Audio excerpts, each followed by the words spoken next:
بسم اللہ الرحمن الرحیم۔ السلام علیکم ورحمۃ اللہ وبرکاتہ۔ جی ناظرین، آج ہم آپ کی خدمت میں حضرت حزقیل علیہ السلام کا قصہ لے کر حاضر ہوئے ہیں۔ حضرت موسیٰ علیہ السلام کے بعد انبیاء علیہ السلام کا طویل سلسلہ ہے جو حضرت عیسیٰ علیہ السلام تک پہنچتا ہے۔ صدیوں کے اس دور میں کس قدر انبیاء و رسول مبعوث ہوئے، ان کی تعداد رب العزت ہی جانتا ہے۔ بعض کا تفصیل سے ذکر آیا ہے اور بعض کا صرف نام ہی مذکور ہے۔ حضرت موسیٰ علیہ السلام اور حضرت ہارون علیہ السلام کے بعد بالاتفاق تورات و تاریخ حضرت یوشع علیہ السلام منصب نبوت پر فائز ہوئے۔ ان کے بعد ان کی جانشینی کا حق حضرت موسیٰ علیہ السلام کے دوسرے رفیق کالب بن یوکنا نے ادا کیا۔ یہ حضرت موسیٰ علیہ السلام کی ہمشیرہ مریم بنت عمران کے شوہر تھے مگر نبی نہیں تھے۔ طبری کہتے ہیں کہ ان کے بعد سب سے پہلے جس ہستی نے بنی اسرائیل کی روحانی اور دنیوی قیادت اور رہنمائی کا فریضہ انجام دیا وہ حضرت حزقیل علیہ السلام ہیں۔ قرآن عزیز میں آپ علیہ السلام کا نام مذکور نہیں ہے، لیکن سورہ بقرہ میں بیان کردہ ایک واقعہ کے متعلق سلف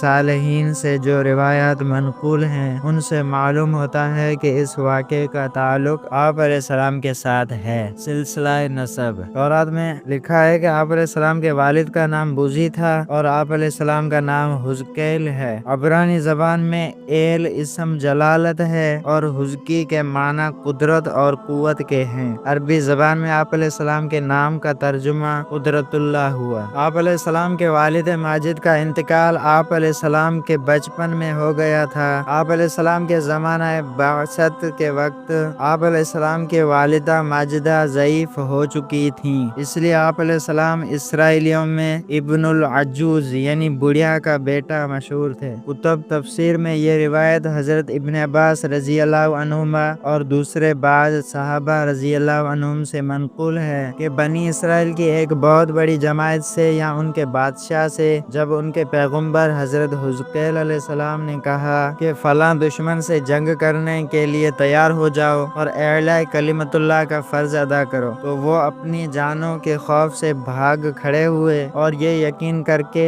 کہ اب جہاد سے بچ کر موت سے محفوظ ہو گئے ہیں، اب یا تو پیغمبر نے ان کی اس حرکت پر ان کے لیے بددعا کی یا اللہ تعالیٰ کو خود ان کی یہ بات پسند نہ آئی۔ بہرحال اللہ تعالیٰ کے غضب نے ان پر موت طاری کر دی اور سب کے سب موت کی آغوش میں چلے گئے۔ موت کے بعد دوبارہ زندہ ہونا۔ قرآن مجید میں یہ واقعہ درج ذیل آیت میں ہے، سورہ بقرہ میں ہے، کیا تم نے ان لوگوں کو نہیں دیکھا جو بھاگ کھڑے ہوئے اپنے گھروں سے موت کے ڈر سے، حالانکہ وہ ہزاروں کی تعداد میں تھے، تو اللہ تعالیٰ نے ان سے کہا کہ مر جاؤ، پھر انہیں زندہ کیا۔ بے شک اللہ تعالیٰ لوگوں پر بڑا ہی فضل کرنے والا ہے، مگر بہت سارے لوگ شکر نہیں کرتے۔ اس آیت سے یہ بھی واضح ہو گیا کہ موت و حیات تقدیر الہی کے تابع ہے۔ جنگ و جہاد میں جانا موت کا سبب نہیں اور بزدلی سے جی چرانا موت سے بچنے کا ذریعہ نہیں ہے۔ ابن کثیر میں سلف صالحین کے حوالے سے اس واقعے کی تشریح یہ بیان کی گئی ہے کہ بنی اسرائیل کی کوئی جماعت ایک شہر میں بستی تھی اور وہاں طاعون وغیرہ پھیل گیا تھا۔ یہ لوگ 10,000 کی تعداد میں تھے، دو پہاڑیوں کے درمیان وسیع میدان میں مقیم ہو گئے۔ اللہ تعالیٰ نے ان پر اور دنیا کی دوسری قوموں پر واضح کرنے کے لیے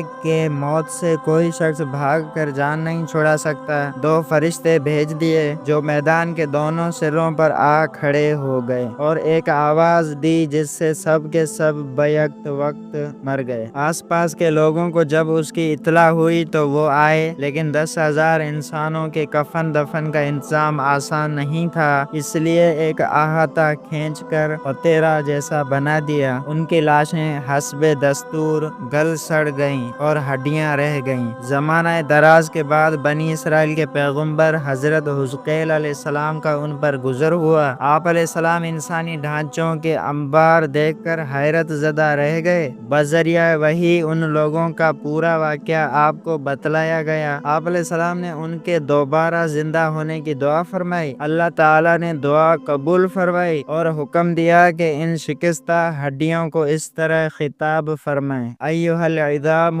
بالیہ ان اللہ یأمرکم ان تجتمعی، اے پرانی ہڈیوں، اللہ تمہیں حکم دیتا ہے کہ ہر جوڑ کی ہڈی اپنی اپنی جگہ جمع ہو جائے۔ پیغمبر کی زبان سے خدا تعالیٰ کا حکم ان ہڈیوں نے سنا اور حکم کی تعمیل کی۔ پھر حکم ہوا کہ اب ان کو یہ آواز دو، ایھا العظام ان اللہ یأمرکم ان تکتسی لحما وعصما وجلدا، اے ہڈیوں، اللہ تعالیٰ تمہیں حکم دیتا ہے کہ اپنا گوشت پہن لو اور پچھے اور کھال درست کر لو۔ یہ کہنا تھا کہ ہڈیوں کا ہر ڈھانچہ ان کے دیکھتے ہی دیکھتے ایک مکمل لاش بن گئی۔ پھر یہ حکم ہوا کہ اب ارواح کو یہ خطاب کیا جائے، ایھا الارواح ان اللہ یأمرکم ان ترجع کل روح الی الجسد الذی کانت تعمرہ، اے ارواح، اللہ تعالیٰ تمہیں حکم دیتا ہے کہ اپنے اپنے بدنوں میں لوٹاؤ جن کی تعمیر و حیات ان سے وابستہ تھی۔ یہ آواز دیتے ہی ساری لاشیں ان کے سامنے زندہ ہو کر کھڑے ہو گئے اور حیرت سے چاروں طرف دیکھنے لگے۔ سب کی زبانوں پر تھا سبحانک لا الہ الا